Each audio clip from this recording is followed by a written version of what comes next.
Welcome, everybody, to the lunch and informational session on stroke. I'm Allison Hennigan. I'm a neurologist, and I am here to hopefully answer any questions that you have about stroke. I'm going to give a presentation to hopefully answer questions you have in advance, and then any questions that are residual can certainly just let me know, and we'll go through those. Okay. So basically, this is what you need to know about stroke. So what you should learn from this presentation is, what is a stroke? Everybody's familiar with the concept of it, but what exactly does it mean to have a stroke? What is a transient ischemic attack, which is another vocabulary word that you'll hear batted around quite frequently? Why are they important? How do I know that one of these events is happening? What should I do if it happens? What will happen in the hospital if I do have one of these events and get admitted to the hospital? What can I do to prevent these events? And what does it mean for quality of life if I've had one? So we've got a lot to go over in a little bit of time. So what is a stroke? It is a sudden loss of brain function caused by a blockage or a rupture of a blood vessel in the brain, characterized by loss of muscular control, diminution or loss of sensation or consciousness, dizziness, slurred speech, or other symptoms that vary with the extent and severity of damage to the brain. It's also called a cerebrovascular accident or a cerebral accident. Another term that they're trying to take hold is a brain attack. As opposed to a heart attack, it's a similar concept, but with brain vessels instead of heart blood vessels. The level of dysfunction can range from a little bit of numbness to a persistent vegetative state and death. There are different types of stroke. One is ischemic, where a clot blocks off blood flow to a certain area of the brain, and another type of stroke is hemorrhagic, where a blood vessel bursts, releasing blood into the surrounding tissue. This is a stroke. If you will, right there, this is a type of image that's called an MRI. It is the DWI section of the MRI. And if you look right here, all of this nice gray tissue is normal, and this white is abnormal. That's an area of stroke. This is also an area of stroke. This white right here is an area of stroke. So as you can see, the area of stroke and the part of the brain that can be affected by stroke varies greatly. A transient ischemic attack is a temporary blockage of the blood supply to the brain caused by a blood clot, and usually lasting 10 minutes or less, during which dizziness, blurring of vision, numbness on one side of the body, and other symptoms of a stroke may occur. It's also called a mini stroke, although I want you to be very careful about this term mini stroke. Mini stroke is not a term that has a definition a clear definition. So people will use the term mini stroke and mean many different things. I do not use the term mini stroke. It is not clear enough language. Symptoms completely resolve in 24 hours, and there are no changes on imaging is the standard definition of a transient ischemic attack. Mini stroke can mean changes on the MRI that have no clinical change, or it can mean transient ischemic attack where you have a clinical change that resolves within 24 hours. It depends on who you're talking to as far as what that means. So I usually stick with the terms either TIA or stroke. This is not a TIA. Even though it's very small and technically could be called by some a mini stroke, this area makes it not a TIA because it is seen on imaging. Now there are some technical questions, and some of the stroke gurus will argue this all day long as far as whether or not this could be a TIA or not. But for current definitions, this is not a TIA. So why is it important? More than 700,000 strokes per year occur in the U.S. alone. It's the third leading cause of death, approximately 4.4 million people per year. And almost 75% of people who suffer strokes are over the age of 65, our most rapidly growing segment of the population. The Major cause, it is the major cause of serious long-term disability, and 4 out of 5 families will be affected by stroke over the course of their lifetimes. The biggest reason that it's important is because time is brain, and I'll get into that a little bit more later. So why are TIAs important? Because the symptoms resolve, so you should be fine, right? This is sometimes the only warning shot that your brain will get. Up to 35% of people who have a TIA will have a stroke, most of them within 1 year. A percentage of that within 30 days. There is also an increased risk of heart attack after you've had a TIA. And really this event is an opportunity to do something about your stroke risk before you have the big one, where you can't walk anymore, can't move one side, where you have to go into a nursing home because you can't take care of yourself. So this is God's warning shot, okay, telling you that something needs to change. And you need to take it seriously so that medical professionals can help you change whatever needs to be changed. So how do I know when a stroke is happening? The symptoms to look for, and you should have cards that have these symptoms on them. You're looking for sudden weakness or numbness on one side of the body, sudden confusion, trouble speaking or understanding, sudden trouble seeing, trouble walking, dizziness, nausea, or poor coordination, and a sudden severe headache without cause. These are what the NINDS, the National Institute of Neurodegenerative Disease and Stroke, their No Stroke campaign wants everybody to be aware of these symptoms.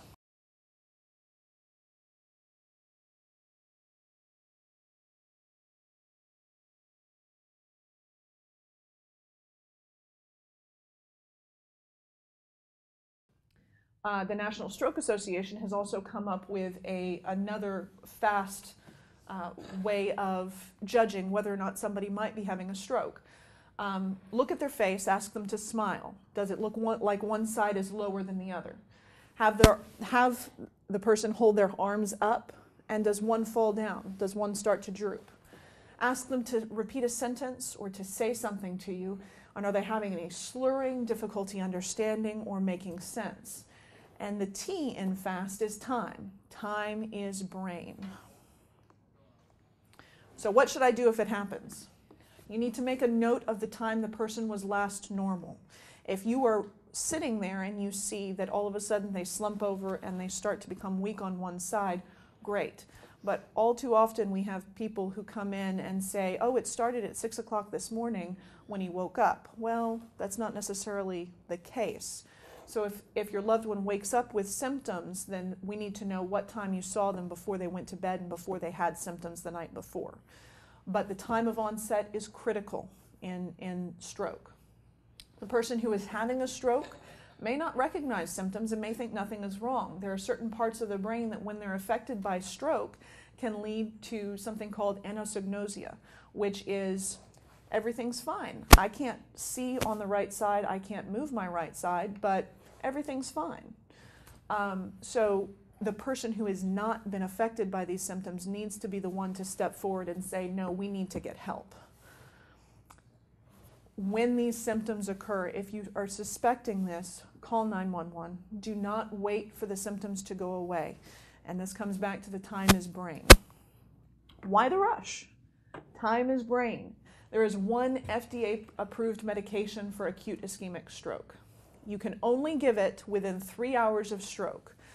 For a certain selected population, that time window has extended to 4.5 hours, but 3 hours, especially in some of the smaller community hospitals, is still the cutoff.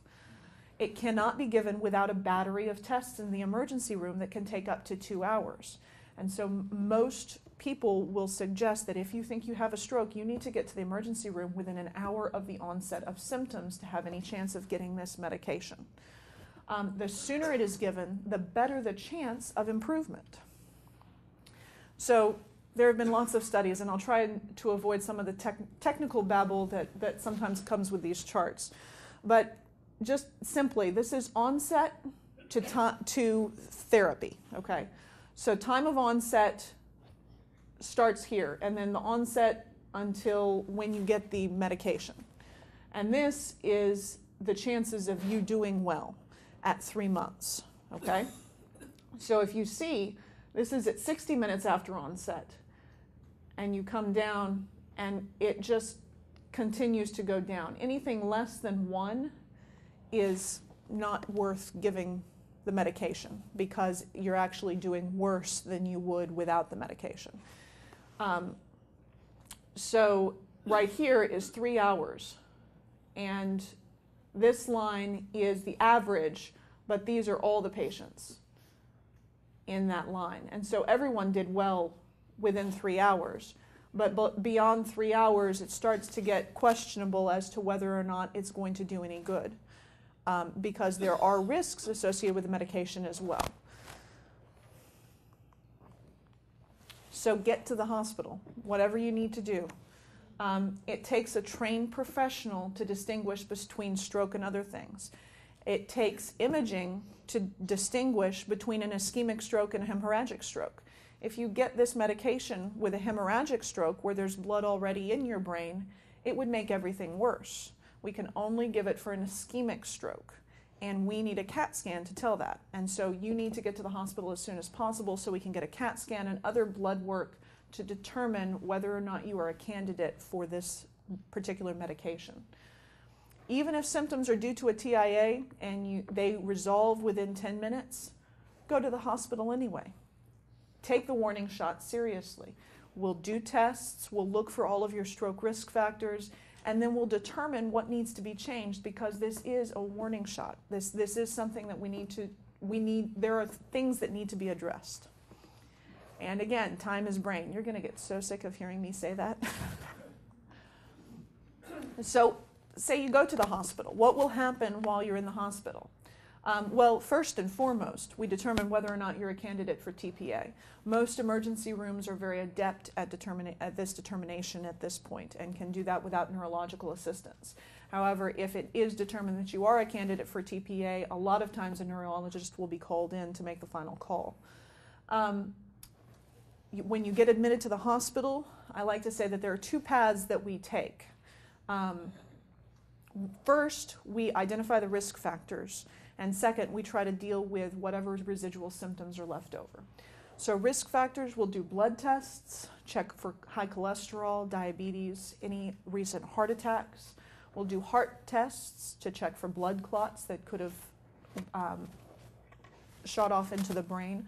We'll check for atrial fibrillation and high blood pressure, and we'll do imaging tests to check for narrow blood vessels that could result in a stroke as well.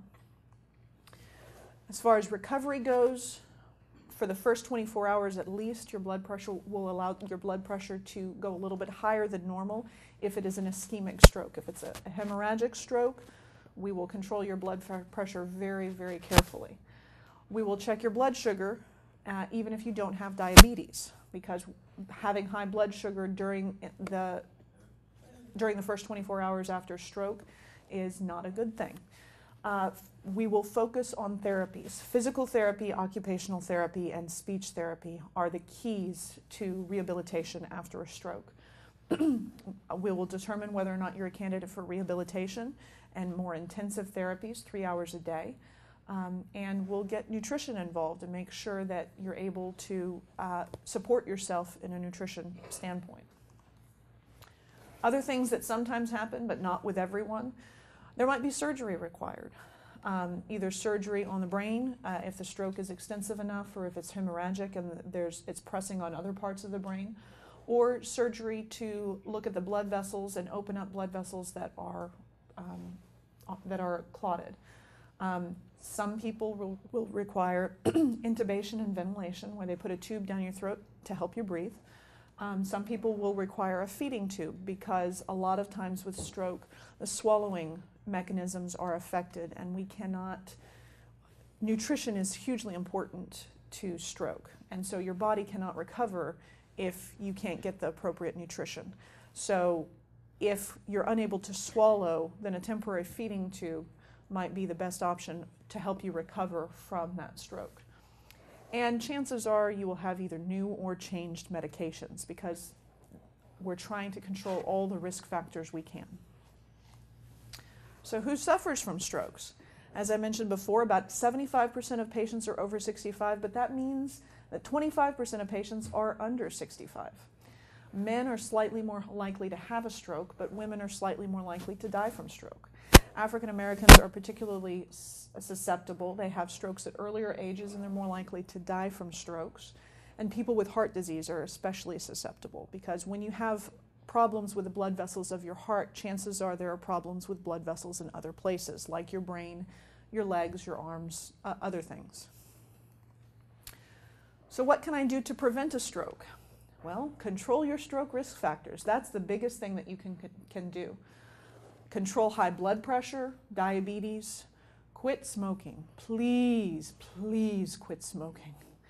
Heart disease and high cholesterol. A lot of the same risk factors for heart disease are the risk factors for strokes.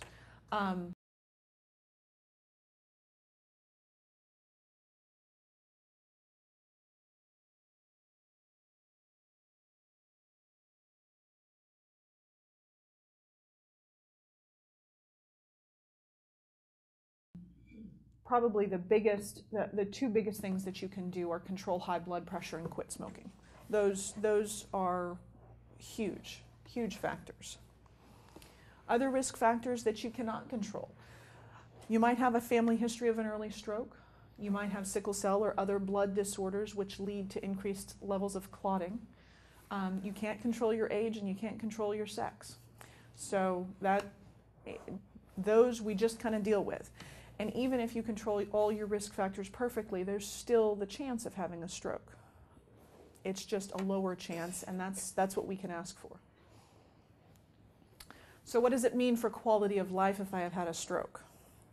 This is variable from person to person. Every stroke is a little bit different. A little numbness, you could have a little numbness in your hand, a little bit of difficulty and clumsiness, to being comatose.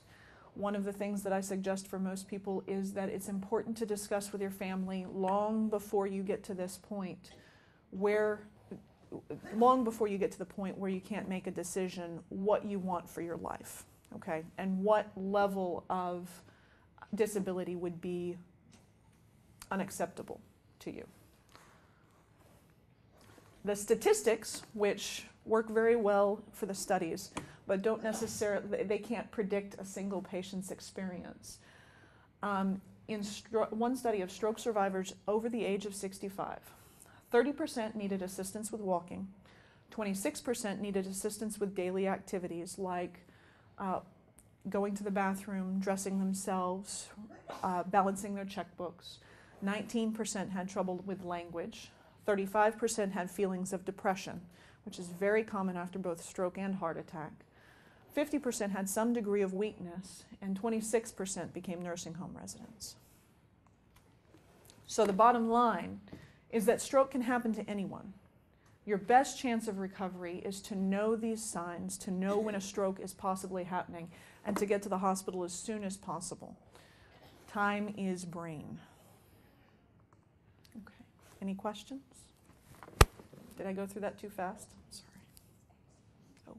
Yes, ma'am. You mentioned about allowing the blood pressure to go higher at first. What is the reason? The question is about allowing the blood pressure to go higher at first and what the reasoning is.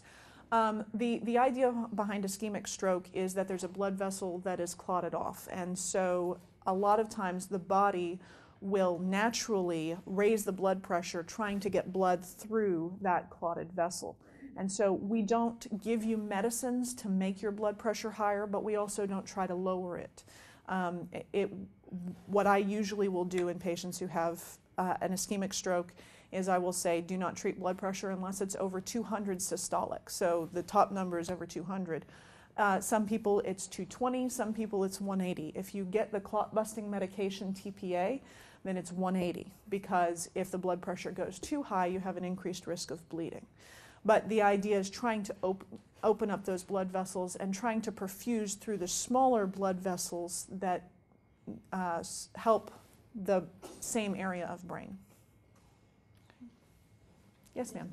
Are there qualified professionals in the emergency room that will quickly So the question is whether or not the emergency rooms are equipped with the equipment and the personnel to make the decision as far as whether TPA is appropriate.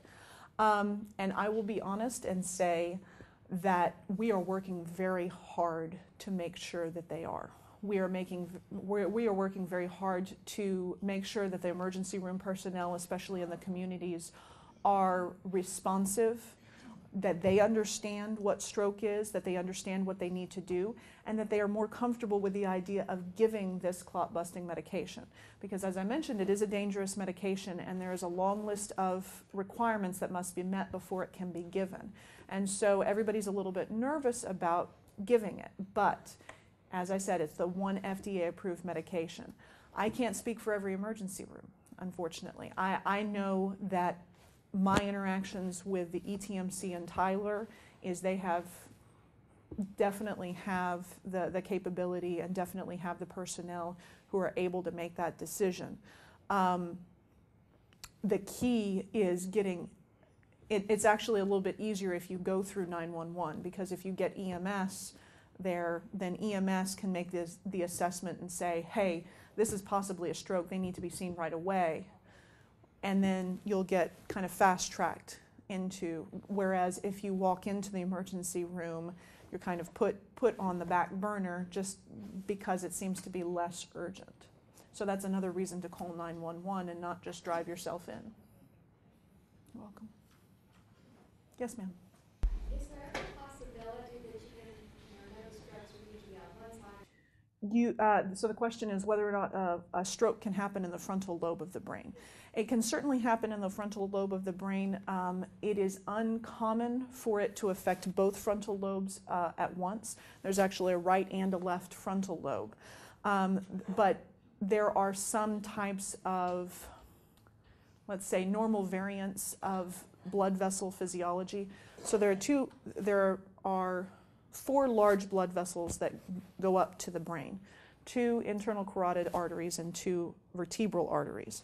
That internal carotid artery goes up into the brain and then splits off into the middle cerebral and the anterior cerebral. The anterior cerebral and the middle cerebral both supply those frontal lobes. So you would have to be in a situation where one clot would take off multiple vessels. So it would be difficult to get both frontal lobes at once, but it's possible.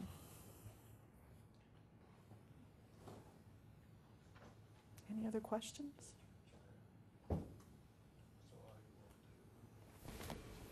Okay. Thank you very much.